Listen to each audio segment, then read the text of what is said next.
कहानी की शुरुआत नदी किनारे बसे एक खूबसूरत से इलाके से शुरू होती है। यहाँ हर साल कई लोग घूमने आते थे। इस इलाके में माया नाम की एक लड़की रहती थी और वह एक बोट चलाकर पैसे कमाती थी। इलाके में जो भी लोग घूमने आते थे, माया उन्हें अपनी बोट में बिठाकर घुमाती और बदले में उनसे किराया लेती। आज भी माया की बोट में कुछ बाहरी लोग बैठे थे और वह उन्हें पूरा दिन घुमाती है। पूरा दिन काम करने के बाद माया अपने छोटे से घर में आती है। यहाँ उसका बाप रोगन उसका इंतजार कर रहा था। माया आज देरी से लौटी थी, इसलिए रोगन को उसकी चिंता हो रही थी। रोगन दिल का मरीज था। डॉक्टर ने उसे काम करने से मना किया हुआ था, जिस कारण माया ही बोट चलाकर पैसे कमाती थी। रोगन चाहता था कि माया की शादी जल्दी हो जाए, लेकिन माया अभी शादी नहीं करना चाहती थी। कुछ देर बाद माया अपनी दोस्त तारा के पास थी। तारा उसके पड़ोस में ही रहती थी और दोनों के बीच काफी गहरी दोस्ती थी। तारा के घर की हालत भी अच्छी नहीं थी। उसके घर में ही एक छोटी सी दुकान थी और वह उसी से पैसे कमाती थी। दोनों लड़कियां बैठी बातें कर ही रही थी कि इसी बीच उनके पास सीरा नाम का लड़का आता है। सीरा भी इनके पड़ोस में ही रहता था। उसका चक्कर भले ही तारा से चल रहा था, लेकिन वह शादी माया के साथ ही करना चाहता था। दोनों लड़कियों का हाल चाल पूछकर सीरा अपने काम पर चला जाता है। कुछ देर बाद सीरा माया के घर आता है। माया और सीरा के बाप में अच्छी दोस्ती थी, इसलिए सीरा अक्सर ही माया के घर आता जाता रहता था। माया घर के काम कर रही थी और सीरा उसे कुछ फल देता है। इसके बाद वह रोगन के पास बैठ जाता है और उससे बातें करने लगता है। सीरा बातें भले ही रोगन से कर रहा था, लेकिन उसका पूरा ध्यान माया में ही था। रोगन से बातें करने के बाद वह चला जाता है, जिसके बाद रोगन माया के पास आता है। वह उससे कहता है कि मैंने सीरा की आंखों में तुम्हारे लिए प्यार देखा है, तुम्हें उससे शादी कर लेनी चाहिए। माया उसकी बातों पर ज्यादा ध्यान नहीं देती, बल्कि उसकी बातों को हंसी में टाल देती है। रात को सीरा तारा के घर में था।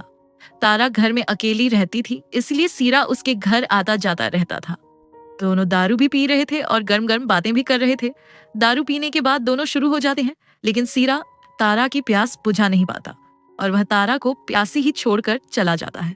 अगले दिन इलाके में एक नया लड़का आता है, जिसका नाम जीवो था। जीवो एक ब्लॉगर था और वह यहाँ ब्लॉग बनाने आया था। वह यहाँ पहली बार आया था, इसलिए उसे यह इलाका काफी पसंद आ गया था। जीवो यहाँ अभी अभी पहुंचा था, इसलिए वह अपने कैबिन में जाना चाहता था, जिसे उसने मोबाइल से बुक किया था। इसी बीच उसकी नजर माया पर पड़ती है और वह उससे कैबिन के बारे में पूछता है, जिसके जवाब में माया कहती है कि तुम्हारा बुक किया हुआ कैबिन मेरे पड़ोस में ही है। इसके बाद दोनों के बीच बोट का किराया तय होता है और किराया तय होते ही दोनों कैबिन की तरफ बढ़ने लगते हैं। सफर के दौरान माया जीवो को अपने बारे में बताती है कि मेरी माँ कई साल पहले मर गई थी, मेरा बाप बीमार रहता है, इसीलिए मैं बोट चलाकर घर चलाती हूँ। थोड़ी ही देर बाद दोनों का सफर खत्म हो जाता है, जिसके बाद दोनों पैदल चलने लगते हैं। रास्ते में तारा की दुकान आती है और माया जीवो को तारा के बारे में बताती है। तारा भी माया के साथ लड़का देखकर हैरान थी। इससे पहले कि वह जीवो के बारे में पूछ पाती, दोनों आगे निकल गए थे। जल्दी ही जीवो अपने कैबिन में पहुंच गया और उसके साथ माया भी थी। जीवो को अपना कैबिन पसंद आ गया था। यहाँ आकर वह माया को अपने बारे में बताने लगा कि मैं यहाँ 3 दिनों के लिए ब्लॉग बनाने आया हूँ। मेरी कोई लवर नहीं है, इसलिए मैं यहाँ अकेला ही आया हूँ। माया उससे बात कर ही रही थी कि इसी बीच माया को सीरा फोन कर बताता है कि तुम्हारे बाप की तबीयत खराब है। सीरा की बात सुनकर माया उदास हो जाती है। जीवो उससे उदासी का कारण पूछता है, जिसके जवाब में माया सब कुछ बताकर जाने लगती है और जीवो भी उसके पीछे पीछे जाता है। जल्दी ही माया अपने घर पहुंच गई। जीवो भी उसके साथ आ गया था। रोगन माया को बताता है कि मैं बेहोश हो गया था और सीरा ने ही आकर मुझे संभाला। माया सीरा का धन्यवाद करती है। सीरा उससे कहता है कि तुम्हें रोगन को शहरी डॉक्टर के पास ले जाना चाहिए, वहां आने जाने में 3 दिन लगेंगे, इसीलिए रोगन के साथ मैं चला जाता हूँ। माया को सीरा की बात ठीक लगी, क्योंकि उसके पिता की तबीयत पहले से ज्यादा खराब हो गई थी। इसी बीच माया दोनों को जीवों के बारे में बताती है और दोनों जीवों का स्वागत करते हैं। इसके बाद माया जीवो को तारा के पास लाती है ताकि दोनों में जान पहचान हो सके।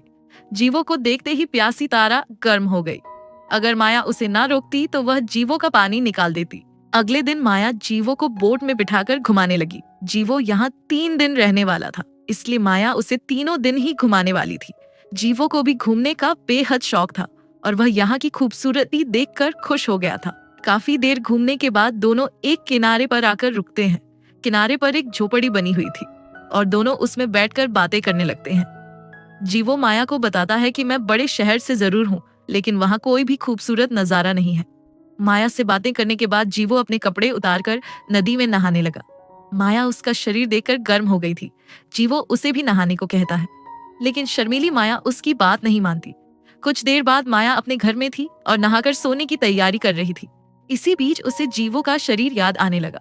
उसे याद करते करते वो इतनी गर्म हो गई कि वह अपने हाथ से ही पानी निकालने लगी। अगली सुबह दोनों फिर से घूमने लगे और पूरा दिन ऐसे ही बिताते हैं।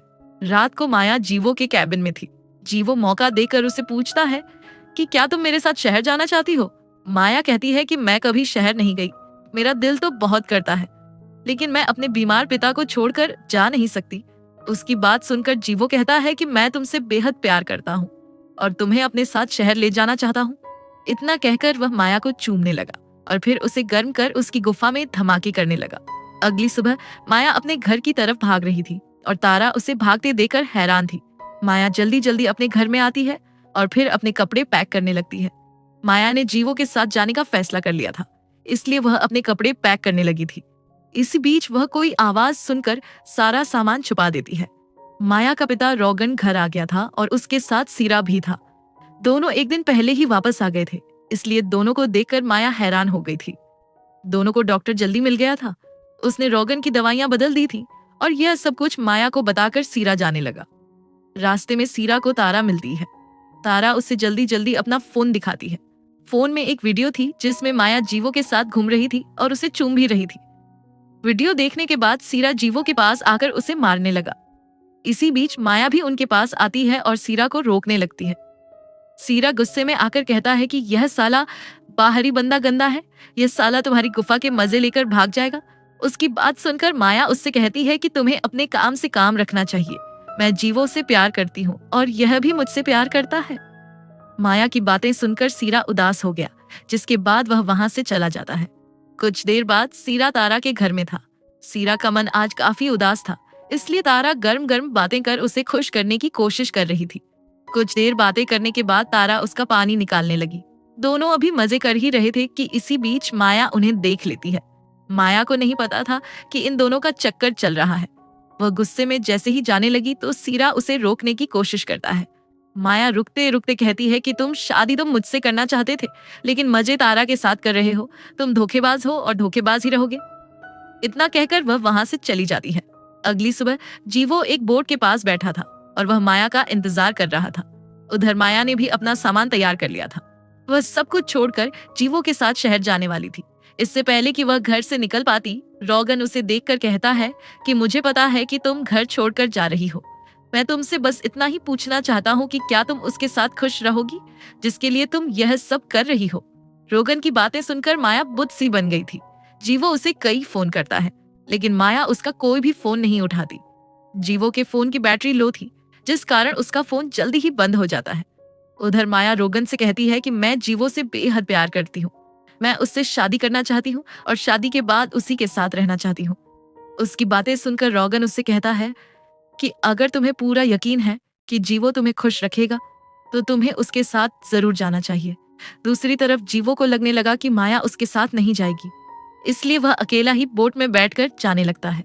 उधर रोगन की हाँ के बाद माया जल्दी जल्दी घर से निकलती है ताकि जीवो के साथ जा सके, मगर माया ने आने में देरी कर दी थी, इसीलिए जीवो पहले ही वहां से चला गया था। जीवो को यकीन हो गया था कि माया उसके साथ नहीं जाएगी, जबकि माया उसे जाते देखकर रोने लगी थी। इसी के साथ इस कहानी का यही अंत हो जाता है।